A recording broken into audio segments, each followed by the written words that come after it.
రాష్ట్ర రాజకీయాల్లో కొత్త దిశగా తెలంగాణ జాగృతి పార్టీ ముందుకు వస్తోందని, రానున్న రోజుల్లో ఇది బలమైన ప్రత్యామ్నాయ రాజకీయ శక్తిగా అవతరిస్తుందని జాగృతి పార్టీ మేడ్చల్ జిల్లా అధ్యక్షుడు రామిడి వెంకట్ పేర్కొన్నారు. ఏప్రిల్ 25న కల్వకుంట్ల కవిత ఆధ్వర్యంలో ఏర్పాటు కానున్న నూతన రాజకీయ పార్టీ మహాసభకు సంబంధించిన పోస్టర్ను శనివారం ఆవిష్కరించారు.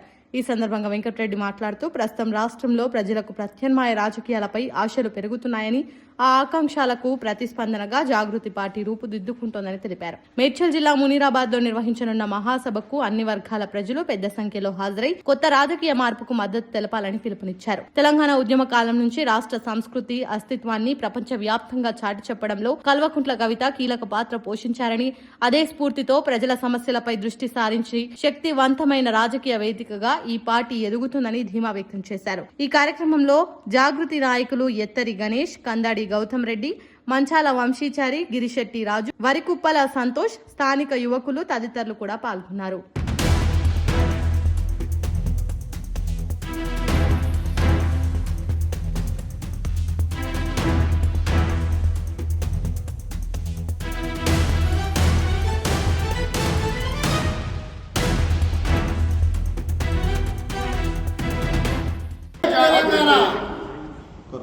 జై తెలంగాణ, జై తెలంగాణ, జై జాగృతి, జై జాగృతి, జై కవితక్క, జై కవితక్క, జై కవితక్క, జై కవితక్క, జై జాగృతి, జై జాగృతి.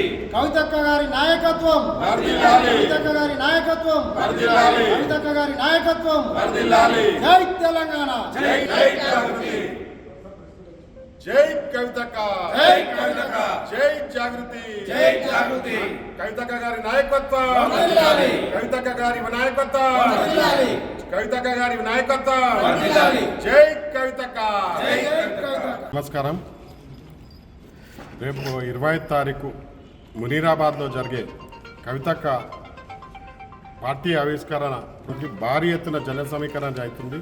భారీ జనాలు మేడ్చల్ మొత్తం ఎక్కడ తెలంగాణ మొత్తంలో నుంచి ఈ పార్టీ ఆవిష్కరణకు భారీ ఎత్తున జన సమీకరణ జరుగుతుంది. కవితక్కకు ఆశీర్వదించి ప్రజలు అతి త్వరలో పార్టీ ఏవైతే బీజేపీ, కాంగ్రెస్, టీఆర్ఎస్ వాళ్ళు అయితే ఈ పార్టీని చూసి ఎంతైతే భయపడుతున్నారో అదే ఎత్తున తెలంగాణ ప్రజలు అందరూ ఆదరిస్తానికి రేపు పొద్దున 25 తారీఖు పార్టీ ఆవిష్కరణ అద్వే కన్వెన్షన్కి రావాలని ప్రజల్ని కోరుతున్నాను.